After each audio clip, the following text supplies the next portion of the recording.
Hey guys, welcome back to Checkers with Chan. Today we're going to be talking about Lucy Score. So Lucy Score is a pretty well-known author. She writes romance. It's good romance. I thoroughly enjoy it. My gateway book to Lucy Score was Things We Never Got Over. Was definitely it's how I got, it's what hooked me to begin with. So I've only read 5 of her books. I read Things We Never Got Over, fell in love, went straight to Forever Never. I enjoyed that one a lot. I still liked the other one better. I then read By a Thread, which was good. It wasn't my favorite. And then Maggie Moves On, which I absolutely adored. And then the last book I read by her was Things We Hide from the Light. So where I would start if I were you is I would go ahead and start with Things We Never Got Over, because my goodness, what an amazing book. So this book is about this small town called Knockmount. All right. And Naomi walks into the coffee shop there in her wedding dress, first thing in the morning, looking like a hot mess. And behind the counter is a picture of herself saying, like, we will not serve you. Like, we will not serve this person. This person is not welcome. And she just stares at it. So that's what hooks you immediately. You are immediately hooked when you see that. So you then I just devoured it after that. But she finds out that her sister, who is actually the person in the picture, it's her twin, Tina, she had lured her there to take all of Naomi's money, all of Naomi's stuff that she needs, her car, and leave Naomi with her niece that she did not know about. Her name is Waylay. Love her name, Waylay, okay?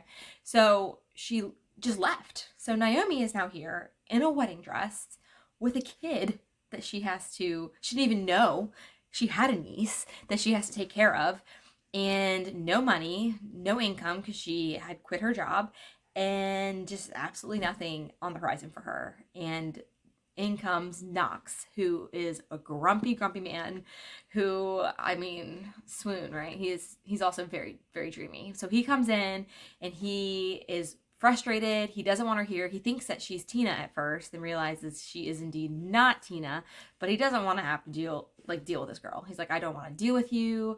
I don't care. So he realizes that she's got nothing. So he goes and hooks her up with his grandma, who has an extra house that her and Waylay can stay in. And he goes ahead and offers her a job at his bar. All right. So that's how she's going to start earning some extra money. She's got a place to stay, but they do not like each other. They don't get along. He's grumpy. She's not a fan. And so it just takes off. Okay. Then there's also Nash, who is Knox's brother. He's a police officer. He's everything Knox isn't. Nash follows the rules. It's black and white. Nash follows the rules. Knox looks at it as a grayscale. It's a grayscale. We'll see. They also have another best friend called Lucien. We call him Lucy in the book. So if you hear me say Lucy, Lucien. All right. So they end up moving forward in this book, and Naomi and Knox decide they're gonna pretend to date in front of her parents, because she's trying to keep everything like everything's fine, like everything's going okay. We've got this thing going on. So they're also like fake dating, and then the next thing you know, the enemies to lovers is starting to come on, but it's more like a casual hookup, and they're like, okay, we're done. No more of this. This is never happening again. And then it keeps happening. And as the emotions fall into place, Naomi's visited at the bar one day by this woman named Lena, and she's like, who are you? And she's like, I'm Knox's friend. I'm one of, and it comes out that she's one of his ex-flings. It gets a little awkward, but it turns out Lena is like, she's just awesome. She's an awesome character. And the second book is about Lena and Nash. So Nash gets shot in the first book, and he has a lot of PTSD. They don't actually find out. It's all connected. Him getting shot, there's a kidnapping towards the end. It's all connected.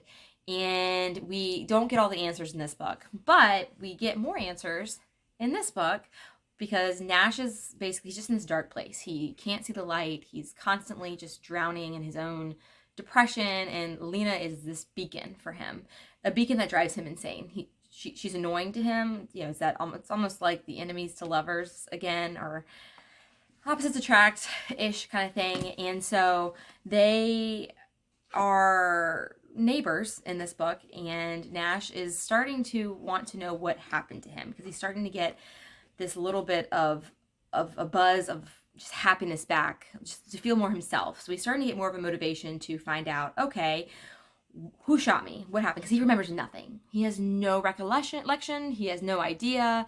It's just he knows nothing.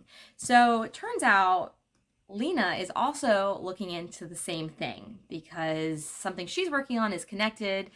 He gets very frustrated to find out that she's also connected in this somehow, and it turns even more enemies. But you know what bothered me about this book is the ending was very similar to the first book. So I gave Things We Never Got Over. This was a 5-star, like, such an amazing book. And it's kind of overwhelming because if you look at that, I mean, it's thick. It's a thick book. It's a thick book. But the 650 pages is definitely worth it. I would not read the bonus epilogue, though. Don't read it. Do not read this because it gives stuff away with this book. So don't read that. Don't read the bonus epilogue. But you can go back and read it after you read this one. So this book was actually a little bit more of a disappointment to me just because, I mean, I enjoyed the storyline, I enjoyed the characters, but it was kind of like a copy paste of the first one. To me, it felt like. So I do highly recommend this series. I would start with your Lucy score here. This should be your gateway. And then I would read this after, just because you can. And then I would actually jump over to Maggie Moves On because it'll bring you back up to another Lucy score high. So that's where I would start. That's what I would do. There's also a third book coming out for this series, and I think it comes out in September, but it's about Lucy and Simone. And Simone is the local librarian that's also friends with everybody in Knockemout. So definitely I'm going to pre-order that one, even though it's on Kindle Unlimited. What can you do? So I hope you enjoyed today's mini series review and know where to start with your Lucy Score journey. If you've already read Lucy Score books, let me know in the comments which one was your favorite. Make sure you like this video and subscribe to my channel, and I look forward to talking to you guys later. Have a fabulous Wednesday. See y'all.